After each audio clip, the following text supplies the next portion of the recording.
మతాధిపతి అయినటువంటి Pope John Paul II భారతదేశంలో విమానం ల్యాండ్ అయినప్పుడు ల్యాడర్ మించి మెట్లు కిందకి దిగి భరతమాత మీద కాలు పెట్టకుండా మోకాళ్ళ మీద వంగి ఈ దేశపు నేలని ముద్దు పెట్టుకొని భగవద్గీత పుట్టిన చోట, వేదాలు పుట్టిన చోట, ఉపనిషత్తులు పుట్టిన చోట లెక్క పెట్టడానికి వీలు లేనంత మంది మహాపురుషులు పుట్టి నాదోపాసనతో, వేదోపాసనతో, భక్త్యోపాసనతో, కర్మోపాసనతో ఈశ్వరుణ్ణి 1కి 10 మార్లు సాక్షాత్కరింపచేసినటువంటి భూమిని నా పాదంతో తాకడానికి నా మనసు ఒప్పలేదు, నాకు అర్హత లేదు, ముద్దాడి దిగుతున్నానని కాలు పెట్టాడు ఒక విదేశీ.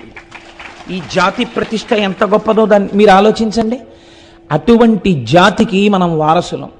అటువంటి పుణ్యభూమి మీద కాలు పెట్టి తిరుగాడుతున్నటువంటి అదృష్టవంతులం.